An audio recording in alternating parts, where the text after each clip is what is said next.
Bro, I was coming here to discuss the Benfica game, react to Benfica making the Champions League today. And we'll get to that because it's an important game to talk about. But man, after the Benfica game ends, right, I look at my phone because I saw Manchester United was losing to a fourth place team in the Premier League, or in England. I think they're a fourth place team, right? So I see they're losing. So I quickly, check the result to see if they came back or if they lost. And they're going to penalties. And I'm like, oh man, let me turn this on. So I quickly switched from the Benfica game because it ended to the Manchester United game, and I'm watching the penalties. And I don't think I've ever laughed so hard, like watching football. Me and my wife together, lads. Me and my wife together laugh so hard, bro. And it's funny, right? Because my wife has the baby, right? Our newborn, and he's kind of sleeping on my wife. And my wife's trying not to laugh because we don't want to wake the baby, right? We just got him to go to sleep. But it was impossible because the way Onana was trying to save penalties was one of the most hilarious things I've ever seen in football. I don't think I've ever seen something more hilarious in my life because there's no shot that Onana's going to save one of these. And it was just like he kept falling the same way. But the thing that was making me laugh about this was simply that Onana, lads, kept trying to like psych out the other team. Like he would walk up to them and like be arms up in the air like he's trying to freak them out. Ain't no one's scared of you, Onana. Ain't no one's, someone needs to check in on Onana and tell him nobody's scared. But anyways, lads, Manchester United loses in the EFL Cup. They're eliminated to a fourth division team in England. And truly, I can't defend Ruben anymore. I thought Ruben would be the man for the job. I'm not saying he should be sacked after this, but I think a lot of question marks start flying around now because you can't be losing no fourth place team, especially when you got your Cunha, you got your Brian on the wing, you got players you want in the offseason. And still the team looks this bad. By the way, you can't just blame Onana because Manchester United, if Cunha scores the fifth penalty for Manchester United, they win, but he misses. So the truth is, it is the players that were at Manchester United, but it's also the signings that they have, right? You gotta score that if you play for Manchester United. But more importantly, lads, any manager that takes this team is gonna have such a hard time because Ten Hag bought such terrible players.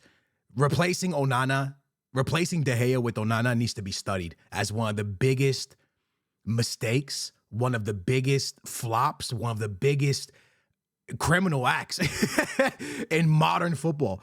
This is one of the worst transfers of all time to replace De Gea because they said he was the problem messing up for someone with Onana because he could play out the back with his feet. Who cares if he could play out the back with his feet? He can't save nothing. Onana is horrendous and it needs to be studied, man. It's one of the worst signings. It might be the worst goalkeeper in the history of the Premier League.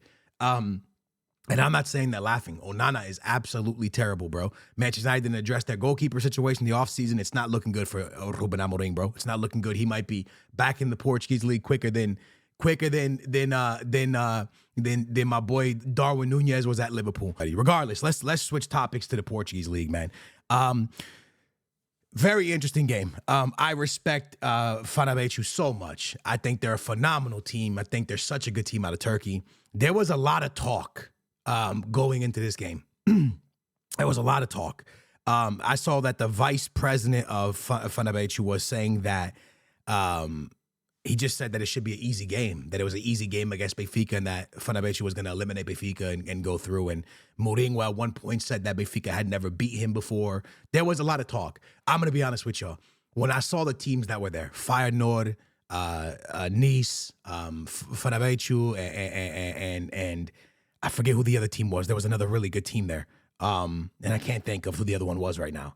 I don't know why I can't think of who it was, but there was another good team there. Who the heck was it? I don't know. But there was another good team. Oh, no, that was it. And then Benfica was there. My bad. There was no other teams. When I saw the four teams that were going to play each other, I told my cousin, I told my friends, look, I think Benfica's making the Champions League.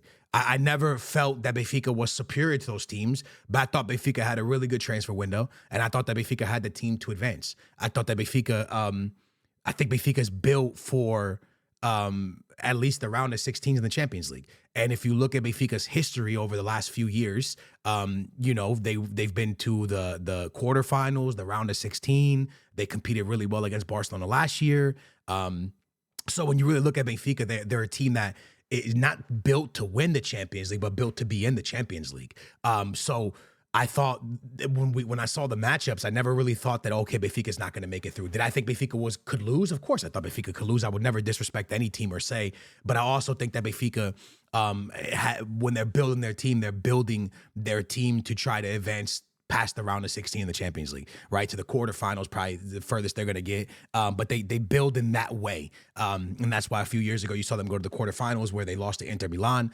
So this is like, and last year they had, they played Barcelona, won the round of 16, I think it was. And in that round of 16 game, I think it was the round of 16.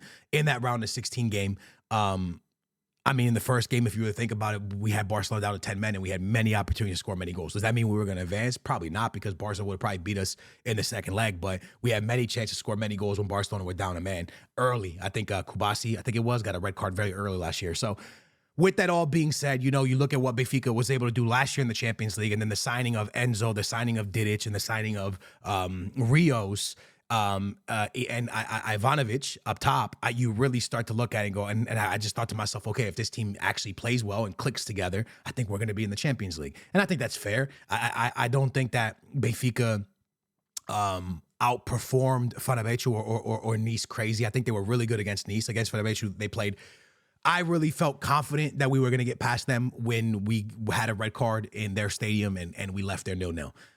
The fact that Fenerbahçe didn't score a goal with us having 10 men for the last 15, 20 minutes of that game last week, that really made me feel that I was like, if they couldn't score on us with 11, with us having 10, I don't think they'll score on us with 11. And we were able to see them out, right? So at the end of the day, I know people will be like, Skills, let's talk about a few things. Number one, is it a red card to Talisca's?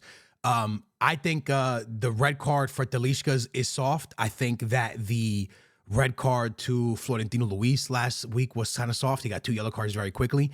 But more importantly, I think that at the end of the day, the first half was absolutely 100% Benfica getting robbed.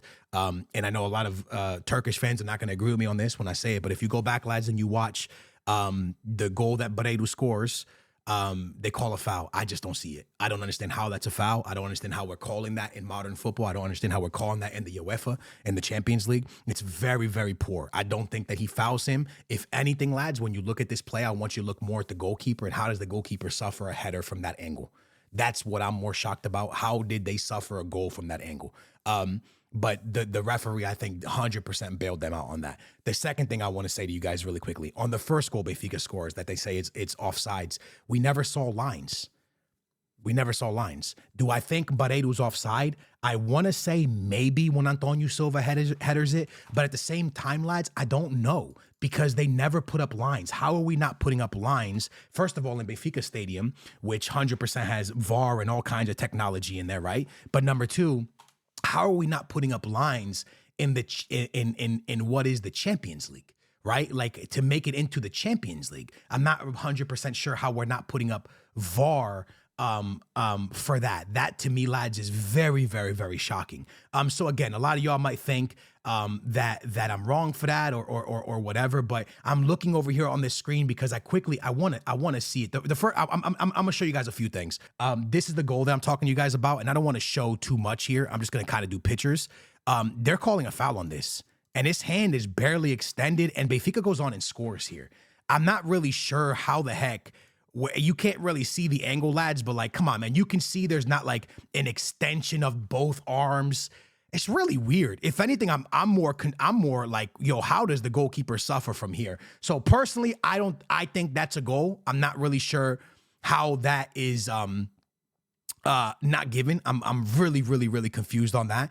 And I'll show you one more picture, and this is not for me to be a hater towards Barcelona in any way, shape, or form, because I love Barcelona. Don't get it twisted. I do not hate them in any way, shape, or form. This is this week's, right? This is this week's, this to make it to Champions League. You can see here, they call this off on Barreiro. This was last year, lads, where this was not given as a penalty, where Lopez is hanging over Barreiro in the penalty box last year, if you guys remember this. So it's little things like this that are very inconsistent in the Champions League that I just don't understand. I'm confused by it, and I don't get it. And if you go back to the first goal, I'm scrolling down here because I would love to see if they never put lines up, and I really don't know if on that goal, if Barreiro is 100% offside. And I don't want to say he is or isn't, but without lines, it's very, very difficult to say it, in my opinion. It's very, very difficult.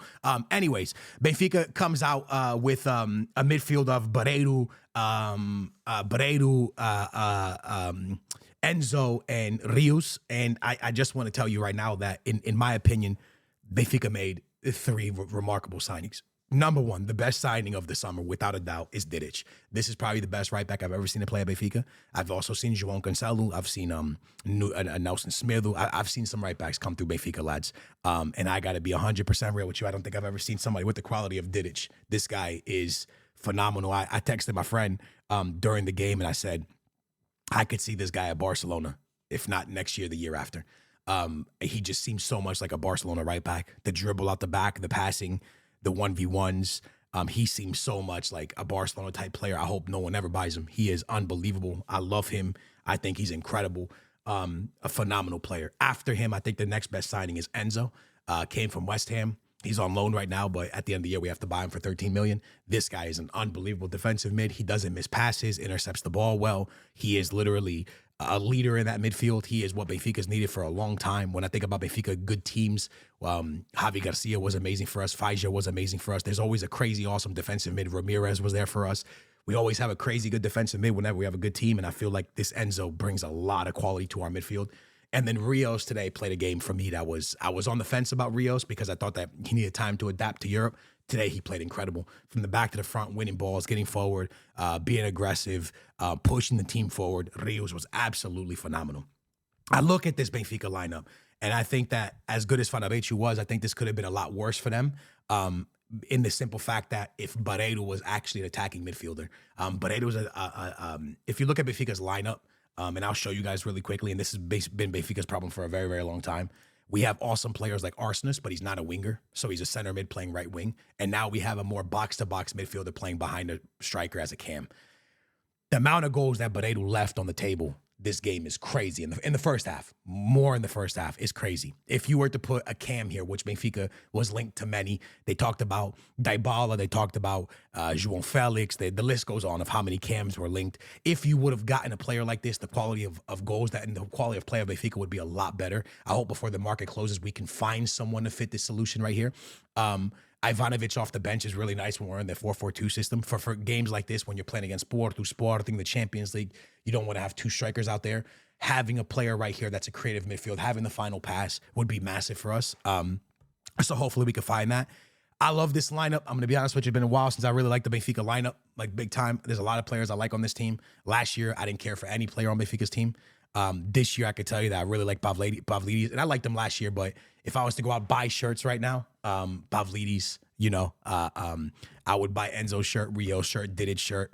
There's players on the team that I would actually buy their shirts now because I really, really like this team. So hats off to the Turkish team. Hats off to Fenerbahçe. They were amazing. They were fantastic, but I think that them losing or tying 0-0 at their house was a problem. I think that coming back to the stadium to lose, after you held them off with 10 men for so long, and then you play them in your stadium bumped, and then on top of that, you got a goal plus a red card. It was going to be very, very hard for them. But us going there, playing with 10 men for the last 20 minutes of that game and not getting scored on was a massive confidence boost for this team, I think. And now it's off to the Champions League, man. We're hopefully Benfica can do okay, make it into, like I said, make the round of 16, see what happens past there. But very, very proud of the boys. I thought Benfica played well. I thought Rios was good. Enzo was good. Barreiro played good, even though it's not his position. He played well today. Artur Kuglu, who Fenerbahçe actually once scores the goal that puts us through, which is crazy. That's how football is, though. And, yeah, man, we advanced. Like I said, dude, a lot of positive things to say here, man. Like 6 games played now, no goals suffered. Very, very good. Benfica played 2 games to qualify for the Champions League, one against Nice, one against Fenerbahçe, and in either of those games, they did not suffer a goal. 4 games, no goals suffered. Pretty good in the Champions League. So, well done to them. Well done to Benfica. Be a fun season, man. I'm glad we made it, but hopefully we can get maybe one more signing, kind of a creative player, either on the right wing or at the middle of the park would be really nice. But I love you guys. I hope you all enjoyed it, man. Onana, United. Let's just celebrate Benfica's in the Champions League, man. To all my Turkish viewers, you guys were amazing, man. Great game to you guys. Only one team could go, man. I'm glad my team went, but you guys were awesome to watch, man. Thank you guys so much for watching. I love you guys. I'll catch you next time.